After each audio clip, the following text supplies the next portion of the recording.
Remember the blue ethereal plane of existence Link gets pulled to after drawing the Master Sword in Ocarina of Time? Or the dark and corrupted world that transforms him into a rabbit in A Link to the Past? How about the place with the giant goddess statue in Skyward Sword? Despite their perplexing characteristics, these places are one and the same. They represent the Sacred Realm and specifically several of its varying states across the Legend of Zelda timeline. The Sacred Realm holds immense significance as the sealed place that protects the Triforce, an artifact from the goddesses of creation that can manifest one's wishes and desires into reality, regardless if the wish is for good or evil. The Triforce is impartial. It will heed the call of righteousness or wickedness and does not distinguish between them. Consequently, it has been a source of war and conflict and coveted by all kinds of beings, including Ganondorf and Demise, who vie to harness its omnipotence for their nefarious ends.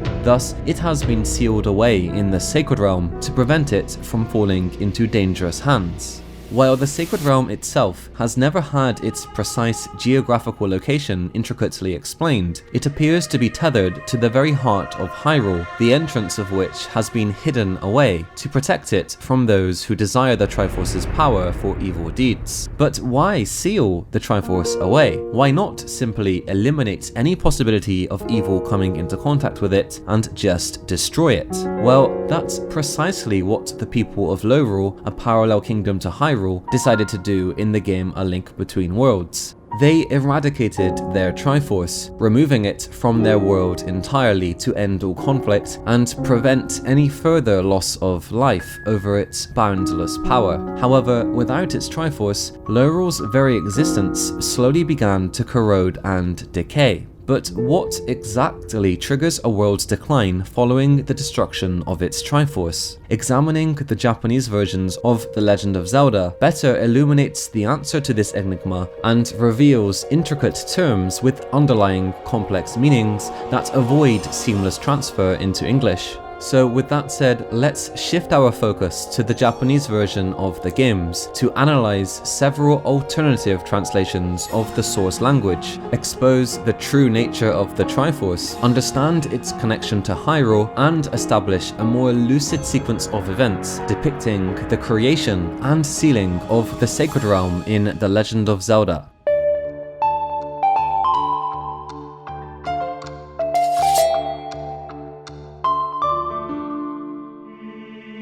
The Japanese term, which the official English translation renders as Sacred Realm, is Seichi. This term is composed of two characters. The first means sacred or holy, and the second refers to land or region. Therefore, Seichi can be translated in various ways, including Sacred Realm, Sacred Land, Holy Land, or Holy Grounds, among many others. In general, this term is often employed in contexts related to religion, spirituality, or reverence, indicating a place of immense significance or where something of great importance began and developed. It can also denote a paradise or a place that deeply resonates with a particular group. This might encompass spiritual or religious sites, but it's not limited to such contexts. For instance, Tokyo's Akihabara, sometimes referred to as Japan's Electric Town, is known for its plethora of video game, anime, and electronic stores, and can be considered a seichi for those deeply passionate about these interests. Hence, within the Legend of Zelda series, the Sacred Realm itself is not the sole location referred to as a seichi in the Japanese version. Many other locales are also attributed to this title as well, including in Tears of the Kingdom, which we'll look at a little later.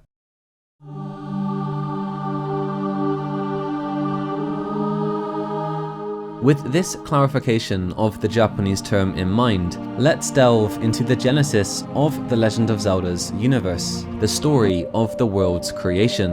This foundational tale details that three goddesses descended from the heavens and gave shape to the world, imbuing it with order and balance. Referring to the Japanese version of Ocarina of Time, it is stated that golden sacred triangles were left behind in the land from which these gods departed, and that land became a Seichi, or perhaps a more fitting translation would be a sacred land. The story continues by elaborating that subsequently those sacred triangles became the cornerstone of the world's principles. There are multiple potential valid translations for this critical line. Considering the inherent complexities of certain words that don't easily translate between languages, I find that the official English translation, which states that the sacred triangles have become the basis of our world's providence, effectively captures a close essence to the original Japanese. But what does the world's providence or the world's principles really mean? Regardless of the translation you opt for, this is one of those instances that would greatly benefit from additional explanations to fully grasp the overarching meaning, an advantage that the official localizers did not have. The Japanese term in question is kotowari,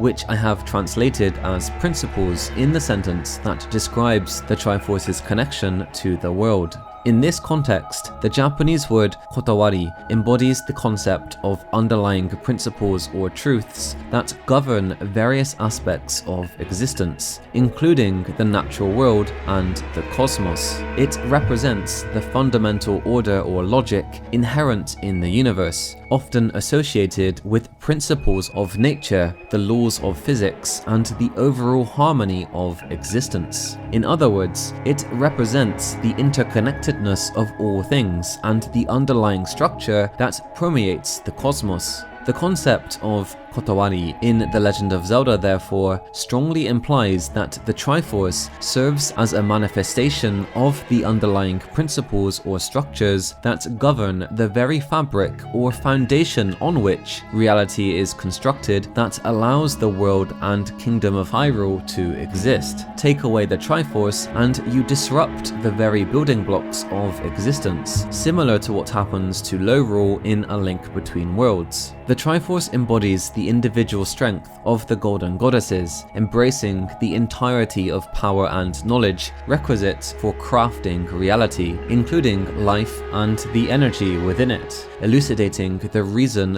why it is capable of granting wishes. Therefore, not only is the Triforce capable of manifesting desires into reality, but it is also weaved into reality as a component it needs to exist. With this in mind, it's no wonder the Triforce is worshipped and the land where it rests is considered sacred.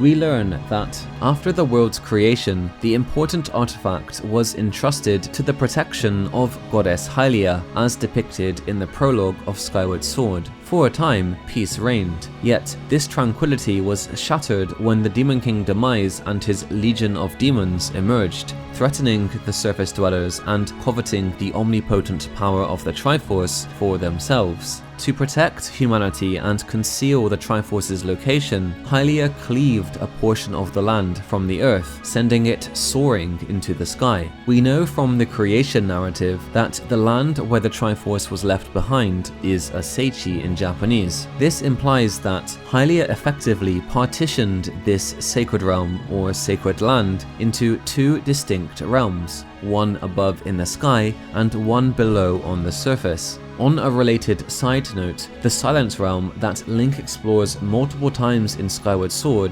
is distinct from the Sacred Realm and is a topic I've covered extensively in a video before. In short, in Japanese, the Silent Realm is specifically referred to as the world of the spirit, a domain centered around Link's own soul. Only towards the conclusion of Skyward Sword, when Link acquires the complete physical Triforce, is this partitioning of the Sacred Land reversed. We don't know precisely what Link's wish was in Skyward Sword word for word, but it's strongly implied to involve the destruction of the Demon King Demise. In the past, I had always found the way the Triforce grants wishes in the Zelda series to be somewhat abstract, for the lack of a better word. Particularly, in this case, rather than summoning a kind of magical beam or essence of energy to eliminate Demise, which is the kind of thing I assumed would happen initially, it triggers the piece of land bearing the goddess statue to descend from the sky and crush the Demon King instead. If we recall the Japanese term kotowari we discussed earlier, it elucidates that the Triforce inherently possesses the essence required to mold reality. Therefore, it would make sense that the granting of the wishes by the Triforce involves a direct alteration of the reality it is bound to. In other words, Link's wish restores the shattered Sacred Land to its original state, and reunites the two halves back to the same way it was during Hylia's initial reign. Once the original Seichi has been restored to a single piece of land, and Link has defeated Demise in both the present and past, Impa declares to Zelda in English that she will be the one who will continue to safeguard the Triforce. However, this is unfortunately the opposite of what Impa says in the Japanese version of the game. Impa entrusts Zelda with the responsibility of the Triforce in Japanese, which reflects what unfolds at the end of Skyward Sword's story. There, we clearly see Link and Zelda with the Triforce plainly visible and not yet sealed away, perched atop the statue of the goddess Hylia in the now restored original Sacred Land. I also consulted Japanese players for their interpretation of the Sacred Realm at this early stage in the lore's history, and the consensus was similar to the sequence of events I've outlined thus far. You might be wondering about the Chamber of Sages in Ocarina of Time and how all of this is connected, but before we delve into that, there are more specific details found exclusively in the original Japanese text to discuss. In Twilight Princess, there's a chilling cutscene that depicts the world's creation and the rise of the malevolent interlopers. These individuals, skilled in magic, sought to seize control of the Sacred Land and harness the power of the Triforce for their own purposes. This event, known as the Interloper War, took place between the events of Skyward Sword and Ocarina of Time. While I've previously analysed the Japanese version of this cutscene in detail, after establishing a deeper understanding of the cultural nuances of the Japanese words, we can explore the details of this scene with more accuracy. The key passage emerges when the light spirit, Lenaru, discusses the interlopers and the conflict they incited. In English, Lenaru says that word of the Sacred Realm spread through Hyrule and a great battle took place, which to me implies that the Sacred Realm was a separate place the interlopers sought to access. However, the Japanese text reveals a different reality. It doesn't imply the Sacred Land was separate, instead it states the conflict ensued over Hyrule, the Sacred Land. In other words, the Japanese text says that the interlopers' conflict occurred in Hyrule, which is identified as a sacred land, aligning more closely with the story as it has been presented thus far. Moreover, this isn't the only instance of Hyrule being called a sacred realm in Japanese either.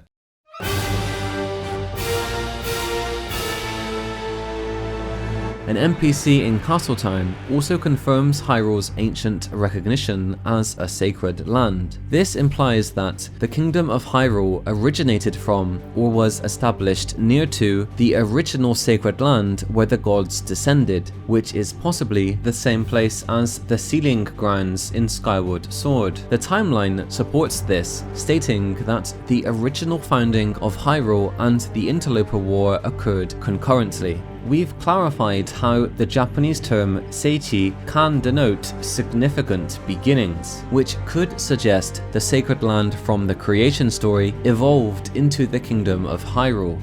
After Skyward Sword and before the Minish Cap, the groundwork for the establishment of the Kingdom of Hyrule was laid in this sacred territory with the royal family at its center. They established a close relationship with the Triforce, embedding its symbol into their identity. Subsequently, the sacred emblem became central to the royal family crest and the kingdom, adorning structures and attire, evolving into an even greater revered symbol and a fundamental part of religious practices in Hyrule. Thus, the interlopers likely threatened Hyrule not just because it was a sacred land, but because it housed the Triforce, the most sacred artifact in the world. In Japanese, the instigators of this conflict are not precisely labeled as interlopers either. Instead, they are described as emerging from within the populace. This opens up interpretation. They could be ordinary residents of the kingdom who turned to greed and violence, or they might be outsiders who infiltrated the land and integrated themselves into society until their true intentions surfaced. Regardless of the interpretation, these individuals came from within Hyrule's population with the aim of seizing the sacred kingdom's Triforce. The conflict concludes with this group being banished to the Twilight Realm as punishment. Before the conflict, the people likely enjoyed a period of peace and remained faithful, leading the people to deem further elaborate protection of the Triforce as unnecessary. However, following the Interloper War, the royal family undoubtedly realized that leaving the Triforce exposed posed a significant risk.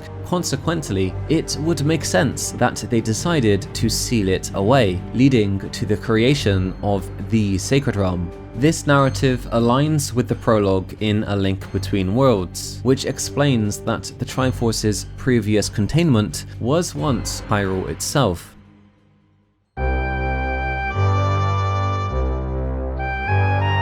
The area where the Triforce was sealed became known as the Sacred Realm, as depicted in Ocarina of Time and subsequent games. In Ocarina of Time, Rauru reveals that the Temple of Time was used to safeguard access to the Sacred Realm by concealing its entrance within it. I think it's also worth considering at this point in the Zelda timeline that as the Sacred Realm is essentially a sealed physical space, it likely has unique properties akin to those of a separate dimension. After all, in the Japanese version of A Link to the Past, the sealed Sacred Realm is described as being a completely different world to Hyrule. Yet, it's important to remember that the Japanese word kotawari we analyzed earlier revealed that the Triforce governs aspects of existence that Hyrule is founded upon, which means that this world of the Sacred Realm and the home of the Triforce is still very much closely connected to the world that Hyrule is within.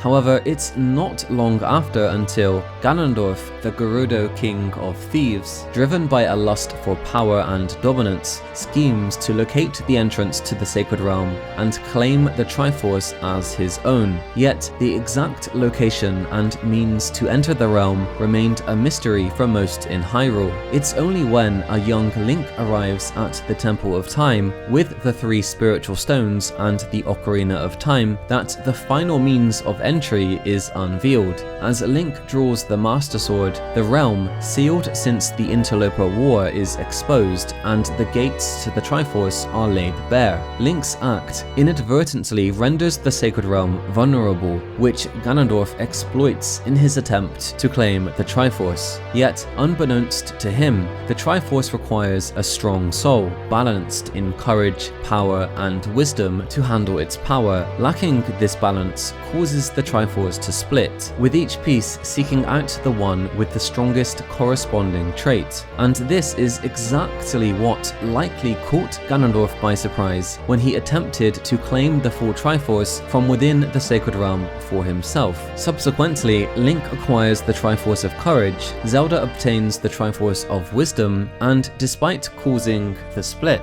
Ganondorf is still able to seize the Triforce of Power, become the Demon King, and corrupt the Sacred Realm with evil. In the English version of Ocarina of Time, the corrupted Sacred Realm is consistently referred to as the Evil Realm or Realm of Evil. During Ganondorf's defeat at the game's conclusion, there is a mention of sealing Ganondorf in the void of the Evil Realm. The original Japanese text contains the word Meifu to describe the place where Ganondorf was sealed. In Japanese mythology, Meifu is often depicted as a dark, subterranean world deep below the earth. inhabited by spirits or souls of the deceased. In Meifu, souls are judged for their actions in life, determining their fate, and whether they are rewarded or punished. These souls may also undergo cycles of reincarnation based on their deeds and accumulated karma. In English, this term is commonly translated as the realm of the dead or the underworld. When I consulted with native Japanese players about the terms describing the corrupted sacred realm and Ganon's sealing location, I received some interesting responses. Here is a translation of one of their thoughts. At the end of Ocarina of Time, Adult Route, Ganon is sealed in the sacred realm, which is now essentially akin to a world of darkness. Ganon is referred to as being imprisoned in the underworld at the end of Ocarina of Time, probably because he is sealed in the sacred realm, unable to leave for a long time, essentially making it his grave. It's like a sharp parting remark directed to Ganon to repent in the afterlife. The Japanese text does contain dramatic language that enhances the climactic moment of Ganon's sealing away. The Japanese term I rendered as entomb adds an additional sense of seriousness and ceremonial quality. Given that Meifu denotes a place where souls are punished based on their karma, interpreting this line as a place akin to Ganondorf's grave does make sense. In The Wind Waker, which continues one of the potential stories from Ocarina of Time, the same Ganon who was sealed within the corrupted sacred realm emerges from the depths of the earth. The Japanese characters for this phrase, chi no soko, commonly denote the bottom or depths of a land, coincidentally mirroring the Japanese word for the depths in Tears of the Kingdom. When I proposed this to some Japanese players again, they initially thought it meant that Ganondorf emerged from his deep confinement, clawing his way out from its depths. They also said that a literal interpretation of Meifu could also very well imply a connection between the corrupted sacred realm and the depths in Tears of the Kingdom. Speaking of Tears of the Kingdom, on page 310 of Masterworks, a special book on the game containing artwork and exclusive details, there's a small section called Secret File. Translating and analyzing the Japanese text of this secret file reveals that the Forgotten Foundation, located deep below Hyrule Castle, where Link and Zelda discover the sealed Ganondorf at the outset of the game, is actually the Temple of Light, or at least what remains of it.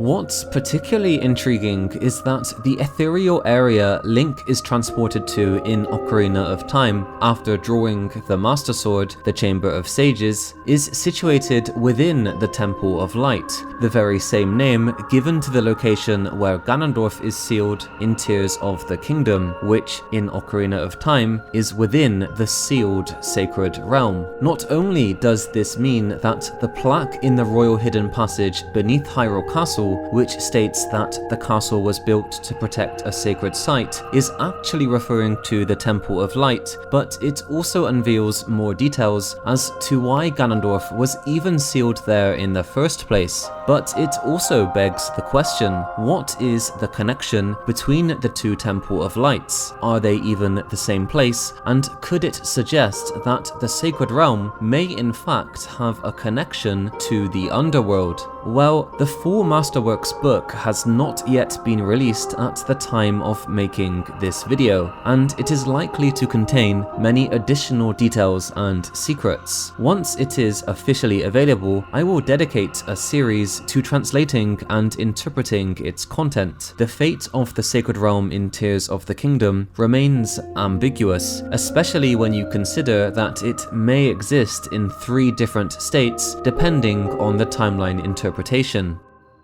In A Link to the Past, which follows on from Ocarina of Time, Link is able to fully explore the corrupted sacred realm. Ganondorf's wish on the Triforce warps the Seichi, which in this game the official English translation renders as the Golden Land, into the Dark World, a twisted version of Hyrule shaped by Ganon's desire to rule. The Triforce, woven into the fabric of reality, uses the Sacred Realm as the foundation to grant Ganon's wish, transforming it into his domain. However, when Link defeats Ganon and acquires the Triforce at the game's conclusion, the Dark World fades away, strongly suggesting that the Sacred Realm is restored to its original state, housing the Triforce once more as depicted in the following game, A Link Between Worlds. And events in the Child timeline suggest that the Sacred Realm remained protected, as Ganondorf was imprisoned before he could find its entrance. At the outset of this video, I highlighted how the Japanese term Seichi, used for Sacred Realm, can extend to religious or spiritual contexts. There is another prime example of this from Skyward Sword, where both of the springs that Zelda and Link visits are also dubbed as a Seichi in the Japanese version. The English version translates this eloquently as sacred places. Seichi can also denote a paradise or place of deep significance. For example, in Japan, you might encounter some romantic spots in nature that are labeled as a Seichi for lovers. Remember the quest in Tears of the Kingdom with Nat and Megan excited about a hidden mushroom haven? In English, the quest is titled Who Finds the Haven, while in Japanese, it's Who Will Find the Sacred Land, with the word for Sacred Land, of course, being the same one that's appeared consistently throughout this video. For the mushroom enthusiasts, it's fitting they'd regard this as a Seichi, a mushroom paradise. On the same note, Hateno Village in Tears of the Kingdom has become a vibrant fashion hub, referred to in Japanese as a Seichi of fashion. While this designation might seem somewhat unusual in English, the translation opts for terms like Fresh Fashion Town or Center of Fashion. Nonetheless, it's fascinating to note that, much like how the Hyrule Kingdom is revered as the sacred land of the Triforce, Hateno Village now holds a similar status as the sacred land of fashion. Despite abundant Triforce imagery in both Breath of the Wild and Tears of the Kingdom, the physical Triforce itself never appears in-game. The closest we get is when Zelda uses her sealing powers. As the embodiment of the divine power of the world's creators, the Triforce holds within it the very essence needed to shape reality. This inherent power and knowledge enable it to fulfill the deepest desires of those who possess it. Without the Triforce, all creation and all life within the realms of the existence it's bound to would eventually fade away. Likely, every living being in the world is intricately linked to the Triforce. With the sacred land of Hyrule at its center, the Triforce serves as the foundation upon which all existence rests, binding together the very fabric of reality.